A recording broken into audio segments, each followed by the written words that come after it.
악귀가 대답하여 이르되 내가 예수도 알고 바울도 알거니와 너희는 누구냐 하며 악귀 들린 사람이 그들에게 뛰어올라 눌러 이기니 그들이 상하여 벗은 몸으로 그 집에서 도망하는지라.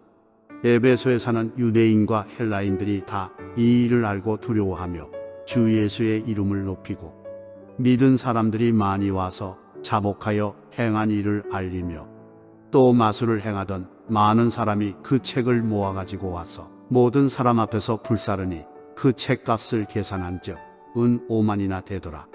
이와 같이 주의 말씀이 힘이 있어 흥왕하여 세력을 얻으니라. 바울의 3차 전도 여행의 과정에서 에베소라고 하는 곳에서 이제 전도를 하는 장면을 19장의 말씀을 통해서 보게 됩니다. 에베소에서도 특별히 두란노라고 하는 그 서원에서 하나님께서 이 바울을 통하여서 놀라운 능력을 행하게 하심으로 많은 병자가 고침받고 또 귀신이 쫓겨나가는 그런 은혜가 일어나게 되어집니다. 그러니까 누군가가 그의 손수건과 앞치마만 가져다가 얹어도 병이 치유되어지는 기적이 일어나게 되어집니다.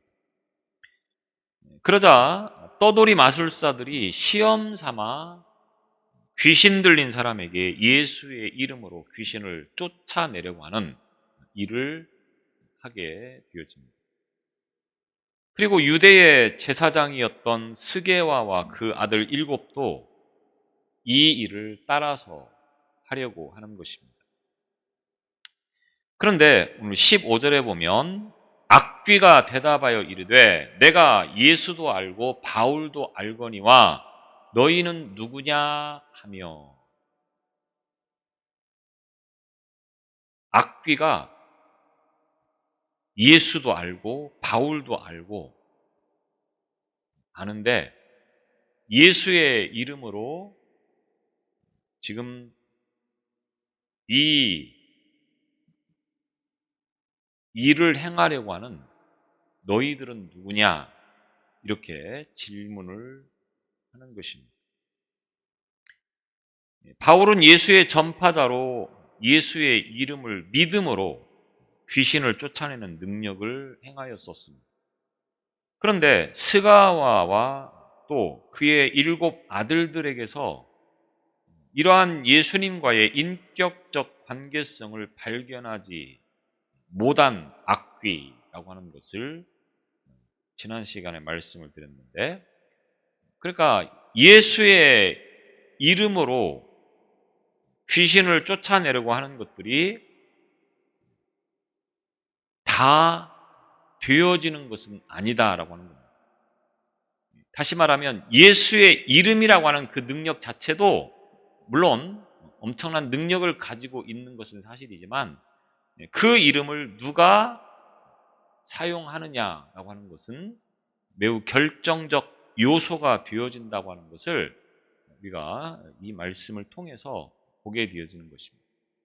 다시 말하면 예수는 믿지 않으면서 예수의 이름으로 귀신을 쫓아낸다, 또 병든 자를 고치기 위해서 안수한다, 역사가 일어나지 않는다고 하는 것입니다. 왜냐하면 귀신도 그 사람을 알고 있기 때문에 그렇다고 하는 겁니다. 그래서 귀신은 모든 사람의 그 마음의 상태, 믿음의 상태를 알고 있기 때문에 그에게 정말로 예수의 능력이 있느냐 없느냐라고 하는 것을 알고 있고, 그래서 예수의 이름으로 이와 같은 일을 한다 할지라도 인격적 관계가 없이 단지 그 이름만을 통하여서 이와 같은 기적을, 이적을 행하려고 한다고 하면 이루어지지 않는다고 하는 것을 분명히 기억을 해야 될 것입니다. 그래서 하나님의 이름을 믿는 믿음에 기초해야만이 우리가 사단을 정복할 수 있다고 하는 겁니다. 사탄은 끊임없이 성도들을 이제 무너뜨리려고 합니다. 무너진 성도를 굳이 사탄이 건들 필요는 없다고 하는 겁니다. 그러니까 사탄을 거절하고 오직 하나님과 예수 그리스도에게 나아가려고 할 때에 사탄이 이제 힘을 발휘하기 때문에 더 우리가 믿음으로 살려고 몸부림칠 때 기도하며 말씀을 보며 예배를 드리는 그러한 삶을 살려고 할 때 사탄은 끊임없이 미혹하여서 넘어지게 하는 그런 존재라고 하는 것입니다. 물론 그런 마음을 가지고 있다고 하는 것은 믿음이 있기 때문에 그런 것이고, 그래서 쉽게 그런 사탄들을 정복할 수 있습니다. 그러나 무늬만 그리스도인이라고 하는 그 이름을 가지고는 결코 귀신을 쫓아내지 못한다고 하는 것입니다. 그래서 악귀 들린 이 사람이 결국 그 정체를 알았기 때문에 어떻게 하느냐라고 하는 것을 16절을 통해서 보면 이제 말하고 있습니다. 악귀 들린 사람이 그들에게 뛰어올라 눌러 이기니, 악귀 들린 사람이 이 스게와의 7 아들들을 향하여서 뛰어올랐다, 이렇게 이야기를 하고 있습니다. 아무리 힘이 센 사람도 7명 정도가 덤벼들면 쉽게 제압하기가 쉽지 않습니다. 그런데 귀신 들린 이 한 사람이 스게와의 7 아들들에게 뛰어올라서 그들을 제압해버렸다라고 성경은 기록한 것을 봅니다. 귀신의 힘이라고 하는 거죠. 귀신의 힘은 사람이 가지고 있는 힘으로는 도무지 당할 수가 없다고 하는 것을 이같이 표현을 해주고 있습니다. 그래서 귀신을 지배하려고 했던 스게와의 아들들이 오히려 귀신 들린 자에게 지배를 당하게 되어지는 것입니다. 이기니, 이렇게 표현을 한 것은 육체적으로 더 강한 힘을 가지고 있다고 하는 뜻을 말하고 있습니다. 귀신 들린 사람에게서 귀신을 쫓아내지 못하고 귀신 들린 사람을 당해내지 못하여서 오히려 해를 당하는 모습을 나타나게 되어집니다. 귀신 들린 사람이 이 스게와의 7 아들을 눌러 이겼다. 결국 7명이 이 한 사람을 당해내지 못했다. 이 말은 이 사람이 귀신을 당해내지 못했다, 이런 표현이 되어지는 것입니다. 그래서 귀신 들린 사람이 이 스게와의 7 아들들에게 마치 표범이 먹이를 낚아채듯이 달려들어서 그를 완전히 지배하여서 상하게 함으로 그들이 패배로 이제 이 사건이 막을 내리는 장면을 우리가 보게 되어집니다. 이런 상황에서 7 아들들이 할 수 있는 것은 도망치는 것밖에 없었다라고 하는 것입니다. 그래서 그들이 상하여 벗은 몸으로 그 집에서 도망하는지라. 그들이 상하여, 원어 성경에 보면 앞에 그래서라고 하는 단어가 있는데 접속사로 시작을 하는데 우리 성경에서는 이제 그 단어가 빠져 있습니다. 여튼 스게와의 아들들이 귀신 들린 자를 도저히 당하지 못하여서 비참한 몰골로 이제 도망을 갈 수밖에 없었던 그런 상황들을 표현해주고 있습니다. 벗은 몸으로 도망을 쳤다, 이렇게 표현하고 있습니다. 벗은 몸이라고 하는 것은 물론 가린 것이 하나도 없는 맨몸일 때 벗은 몸이라고 표현을 하기도 하지만, 그러나 점잖지 않은 옷차림, 겉옷을 입지 않은 상태를 또 벗은 몸이라고 이렇게 표현을 할 때도 있습니다. 그래서 오늘 여기서도 스게와의 아들들이 하나도 옷을 입지 않은 그런 상태라고 하기보다는 이제 이 귀신 들린 사람이 7 아들들에게 힘으로 눌러 이기는 과정에서 옷이 뭐 벗겨지기도 하고 찢어지기도 하고 그런 상태여서 이제 상당히 수치스러운 그런 모습이라고 하는 것을 표현하기 위해서 벗은 몸으로라고 표현을 하고 있고, 그 모습으로 이제 도망을 쳤다, 이렇게 이야기를 하고 있는 것입니다. 그들이 상하여라고 하는 이 말은 상처라고 하는 뜻을 가지고 있는 트라우마라고 하는 말에서 유래를 해서 치명적인 상처를 입힌다, 이런 의미를 가지고 있습니다. 그들이 목숨의 어떤 위협을 느낄 정도로 심각한 상태에 이르렀고 살기 위해서 도망을 칠 수밖에 없었다고 하는 것을 이제 말해주고 있습니다.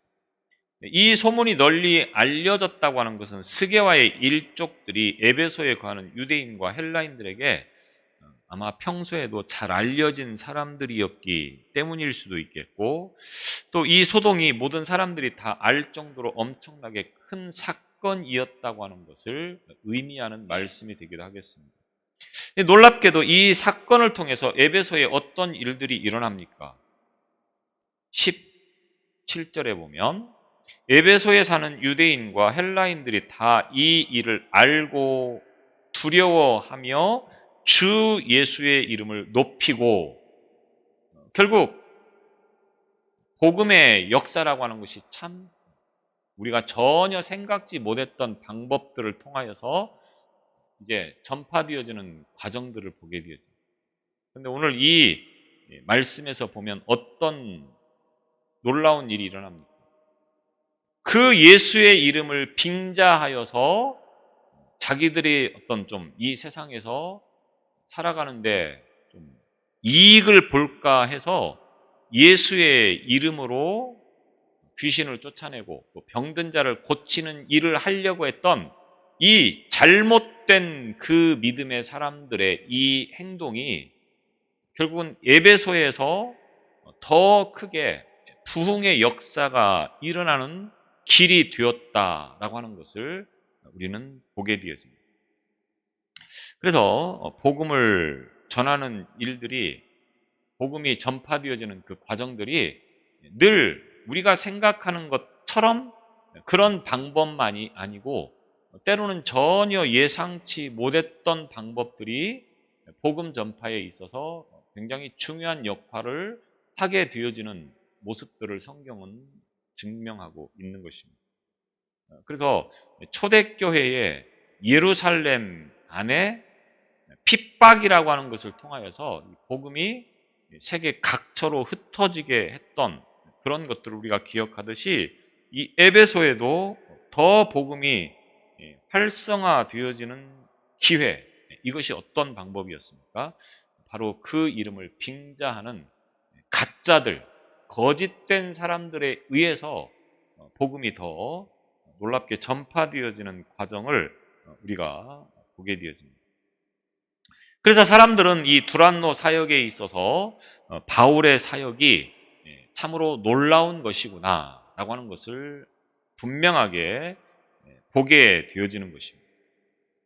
예수님의 능력이라고 하는 것은, 하나님의 능력이라고 하는 것은 사람들이 볼 때에 분명히 보여진다고 하는 것을 우리는 알 수 있다고 하는 것입니다.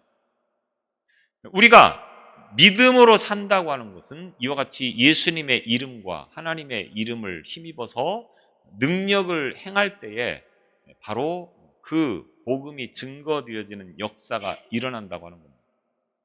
그렇다고 하면 우리가 이 능력을 행하기 위해서는 어떻게 되겠습니까? 앞서 말씀을 드린 것처럼 형식적이고 무늬만 그리스도인 같은 그런 삶으로는 능력을 행할 수 없다고 하는 겁니다.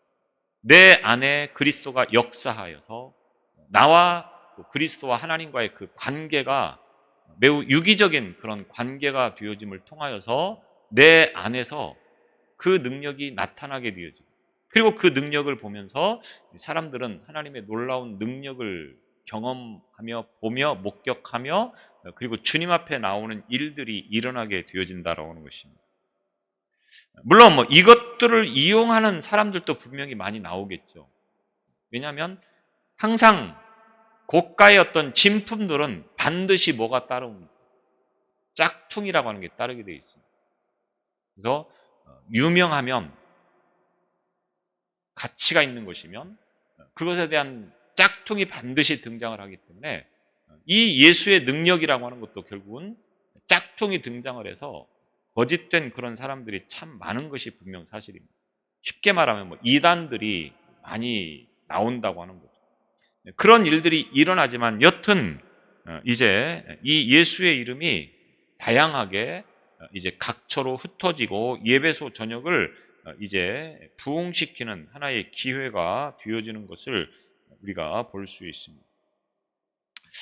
그래서 바울은 예수 그리스도의 이름으로 귀신을 쫓아내고 병자를 고쳤는데 스게와의 7 아들들은 예수의 이름을 빙자해서 귀신을 쫓아내려다 실패한 이 사건이 오히려 사람들로 하여금 더 예수님에 대한 경외심을 불러일으키는 그런 능력이 되었다라고 하는 것을 말하고 있습니다. 그래서 이 에베소 안에 많은 사람들이 예수님의 그 이름을 높이며 믿음으로 살기를 시작하였고, 그래서 18절에 보면 믿은 사람들이 많이 와서 자복하여 행한 일을 알리며 이렇게 말하고 있습니다. 이 제사장 스게와의 7 아들들의 이 소동으로 에베소에 있던 유대인들과 헬라인들 모두가 예수와 바울을 다 두려워하게 되었고 예수님의 이름을 높였다라고 말씀하고 있습니다. 많은 사람들이 예수님을 믿고 자복하기 시작했다. 믿은 사람들이라고 하는 말은 이미 신앙을 가졌던 사람을 가리킨다고 볼 수가 있겠습니다. 그런데 그 신앙이 온전히 주님 앞에 나와왔던 그런 신앙이라고 보기는 조금 애매한 어떤 그런 상태의 사람들을 이제 가리키는 표현이 아닌가 이렇게 볼 수 있겠습니다. 여튼 그런 사람들이 한 사람 한 사람 계속해서 이 바울 앞에 와서 다시금 이 예수 그리스도를 믿는 그런 역사가 일어나게 되었다라고 하는 것입니다. 그래서 그들이 자복하여 행한 일을 알리며, 해서 행한 일이라고 하는 것은 그들이 행한 각종 마술 행위를 뜻하는 것이라고 볼 수가 있겠습니다.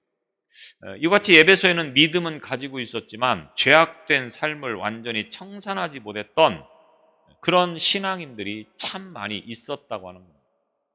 오늘날 우리 시대는 어떻겠습니까? 어떻게 보면 이 에베소의 모습처럼 믿음을 가지고 있다고는 하고 신앙생활을 하는 것처럼은 비춰지지만 오늘 이 에베소 교인들이 온전한 믿음을 가지지 못한 상태에서 믿는 듯 아닌 듯 하는 그런 신앙의 길을 걸어가는 사람들과 같은 사람들이 너무 많다고 하는 것입니다. 참된 예수 그리스도를 알고 그 믿음으로 살아간다고 하면 분명히 그 안에서 많은 역사들이 일어날 터인데 그렇지 못하다고 하는 것들이 바로 이와 같은 것들을 반증하는 것이라고 볼 수가 있겠습니다. 그래서 이 안에 이제 이 사건이 결국은 이 사람들을 더 깨어있는 믿음으로 도전 의식을 가져다 주었고 그들이 다시금 믿음을 새롭게 시작하고자 하는 결단을 하게 되어지는 그런 장면을 연출시켰다라고 하는 것입니다. 그래서 믿은 사람들이 많이 와서 자복하여라고 하는 이 말은 무슨 말입니까? 죄를 자복한다고 하는 것은 과거의 모든 것들을 청산하고 새로운 삶을 살겠다고 하는 그런 각오, 이것이 바로 자복이라고 하는 것입니다.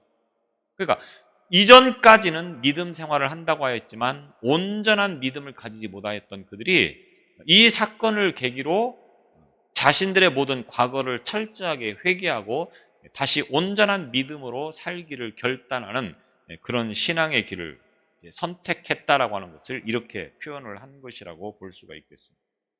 그래서 자신의 죄를 하나님 앞에서나 사람들 앞에서 조금도 숨기지 않고 낱낱이 고한다고 하는 의미로 이같이 자복하여라고 표현을 하고 있는 것입니다. 이 죄를 솔직하게 드러내는 것이 쉬운 일은 아닙니다. 자신의 모든 죄를 해결하여 주시는 것을 깨닫게 되어지면 자연스럽게 그 죄를 주님께 고백하게 되어집니다. 이것이 거룩하신 하나님과 바른 관계를 맺고 진실한 성도가 되어지는 하나의 출발점이 되어지는 것입니다. 우리가 철저하게 주님 앞에서 자신의 모든 것을 드러내놓고 회개하는, 자복하는 그러한 믿음의 출발이 분명히 필요하다고 하는 것을 우리가 알아야 할 것 같습니다. 그러면서 또 어떤 일이 일어납니까? 19절에 보면 마술을 행하던 많은 사람이 그 책을 모아가지고 와서 모든 사람 앞에서 불사르니 그 책 값을 계산한 즉 은 5만이나 되더라. 13절에도 마술하는 어떤 유대인들이 라고 하는 말씀이 나옵니다. 여기서 마술하는 어떤 유대인들은 무당을 말하는 것이라고 볼 수가 있겠어요. 그런데 오늘 19절에 또 마술을 행하던 많은 사람이 라고 표현을 하고 있는데 이 19절에서 표현하고 있는 이 사람들은 무당이기보다는 마법사라고 부르는 것이 더 옳은 것 같습니다. 마법을 행하는 사람들이라고 하는 것입니다. 사실은 진짜 마법이기보다는 눈속임으로 사람들의 호기심을 자극해서 자신들이 마치 사람들의 어떤 운명을 알고 또 바꾸어 줄 수 있는 것처럼 점치는 그런 역할을 하는 사람들을 이와 같이 표현을 하고 있는 것입니다. 요즘으로 말하면 뭐 점쟁이 같은 사람들이다 또는 당시에 점성술사라고 그렇게 표현을 하는 그런 사람들을 오늘 이 본문에서 마술을 행하던 사람이라고 그렇게 표현하고 있습니다. 이들이 어떤 행동을 벌입니까? 책을 모아 가지고 와서 모든 사람 앞에서 불살랐다. 자신들이 공부하고 또 자신들이 이 점을 치거나 또는 뭐 이와 같은 일을 하는 데 있어서 필요했던 많은 그런 서적들이 있었겠죠.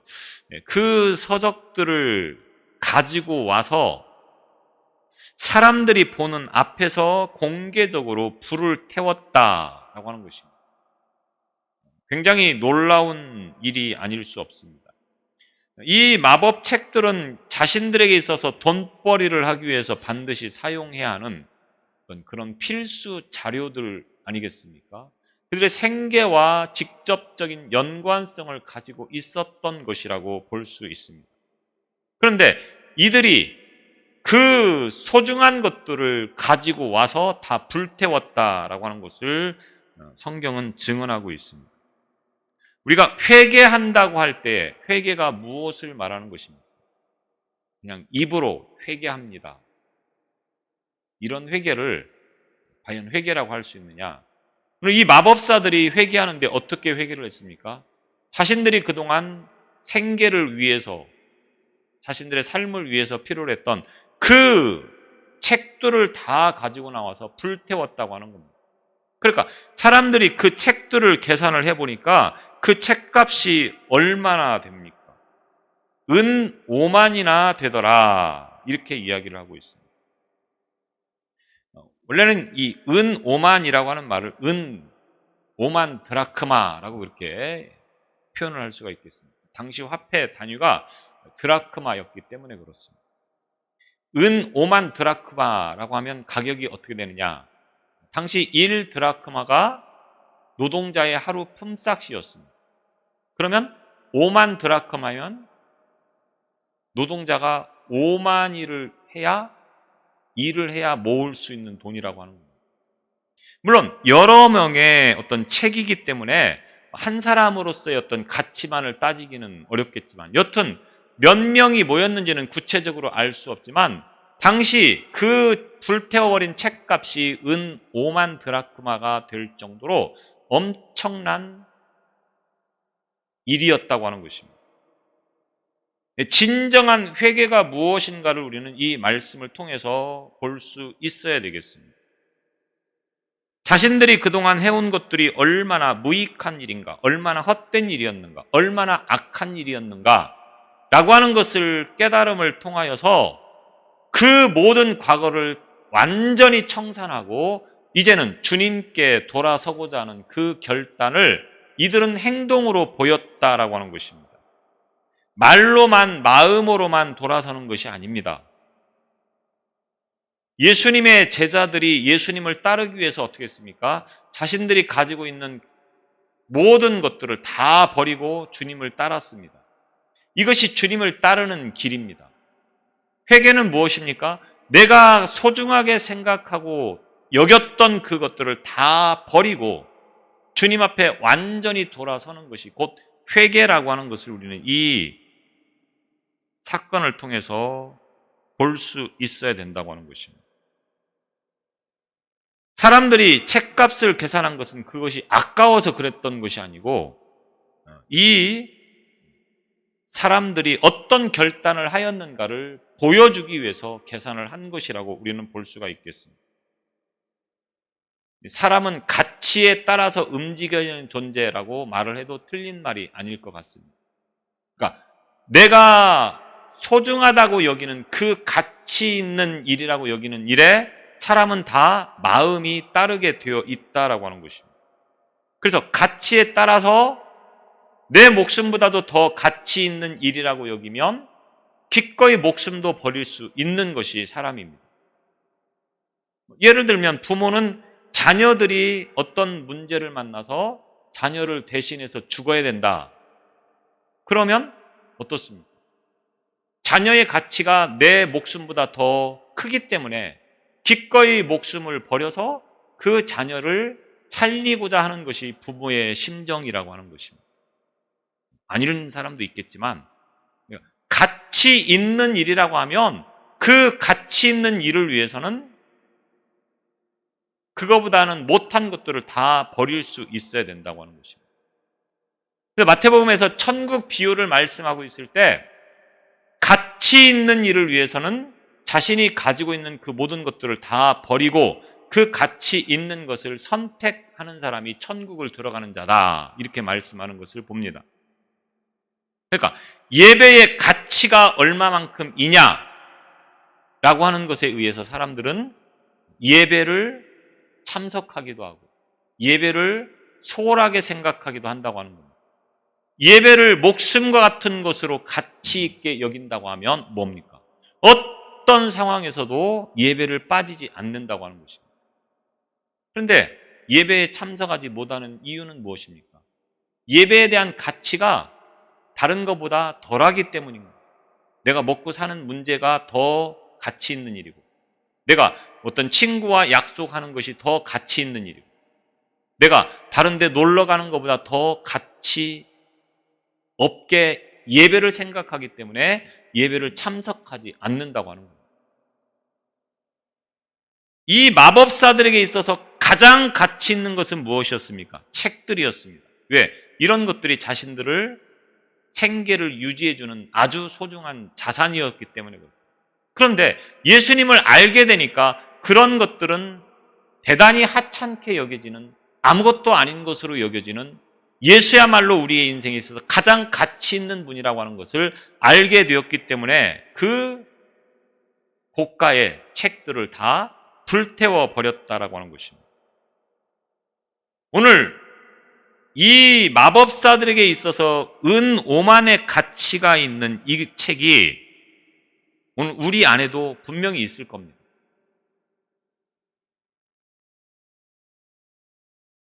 우리가 하나님을 믿는다고 하면서도 여전히 집착하고 있는 것이 바로 이 마법사들에게 은 5만의 가치의 어떤 책과 같은 것이다. 이렇게 말씀을 드릴 수가 있다고 하는 겁니다.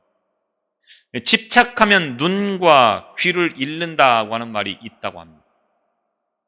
이 집착은 어느 것 하나에 마음이 쏠려서 계속 거기에만 매달리는 것을 말하는 것인데 사람에게는 그런 것들이 반드시 있다고 하는 겁니다.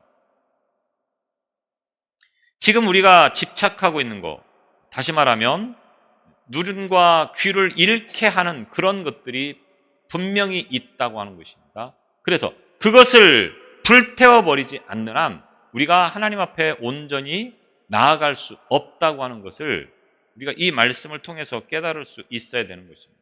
우리의 삶을 돌아보면서 내가 하나님보다 더 가치 있게 여겼던 거, 내가 예수님보다 더 가치 있게 여겼던 거, 그 은 5만원 드라크마를 책들을 다 불태워버리지 않는 한 하나님 앞에 온전히 나가지 못한다고 하는 것을 분명히 기억해야 되는 것입니다. 내게 유익하고 그래서 너무 좋아서 버리기가 참 아까운 것들, 비록 예수님을 믿는다고는 하지만 그것을 버리기가 쉽지 않은 것들이 분명히 있을 줄로 압니다. 우리의 믿음의 출발은 바로 이것을 버리는 거에서부터 시작한다고 하는 것을 우리가 알아야 되는 것입니다. 내 삶에 몰래 감춰놓고 즐기고 있는 그것, 이러면 안 되는데 하고 알고 있지만 여전히 그것들이 나에게 기쁨을 주고 즐거움을 주니까 그걸 쉽게 버리지 못하고 버려야 되는데 라고 하는 마음은 있지만 마음 한편에서는 아이고 아까워하면서 버리지 못하는 그것을 버리는 신앙, 오늘 저와 여러분의 신앙이 되어야 된다라고 하는 것입니다. 오늘 우리가 예배소 사람들처럼 마법사들처럼 우리의 눈과 귀를 잃어버리게 만드는 그 은 오만의 책, 이런 것들을 성령의 불로 태워버리시기를 바랍니다. 미련 없이 불사르는 것, 우리에게 정말로 필요한 믿음의 자세이고 우리가 걸어가야 할 믿음의 길이라고 하는 것을 우리가 기억해야 되는 것입니다. 그러면서 20절에 보면 이와 같이 주의 말씀이 힘이 있어 흥왕하여 세력을 얻으니라. 마법사들의 이런 행동들을 비롯해서 에베소에서 놀랍게 흥왕했다, 이렇게 이야기를 하고 있습니다. 힘이 있어. 무엇이? 말씀이 힘이 있어.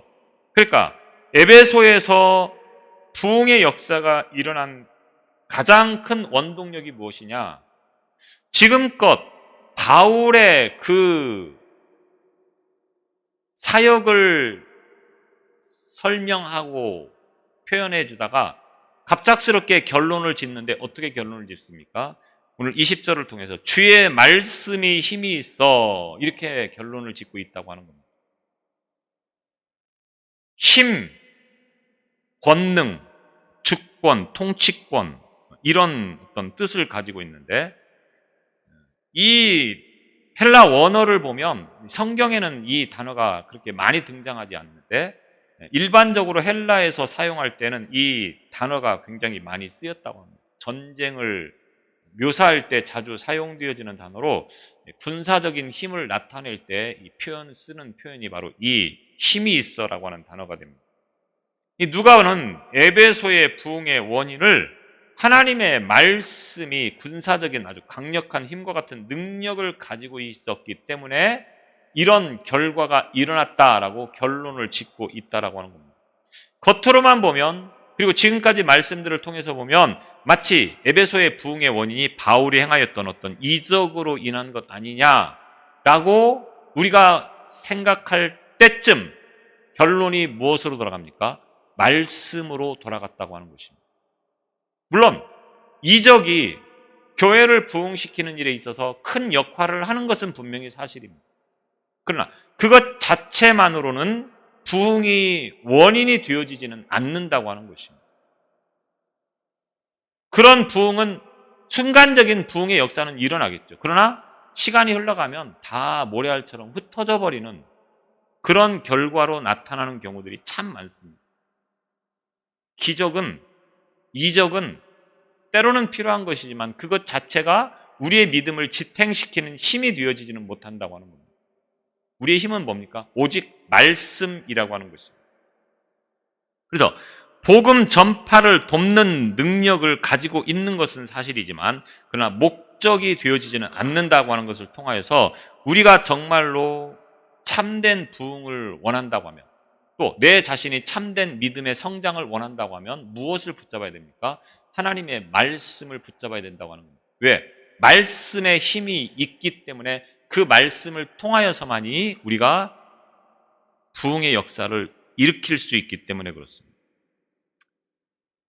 그래서 이 말씀의 어떤 힘을 통하여서 어떤 일이 일어납니까? 흥왕하여 세력을 얻으니라. 하나님의 말씀이 힘있게, 흥왕하여 힘있게 세력을 얻고 이제 결국은 에베소 교회가 더욱더 풍성하게 자라나는 그러한 교회가 되었다, 이렇게 이야기를 하고 있는 것을 보게 되어집니다.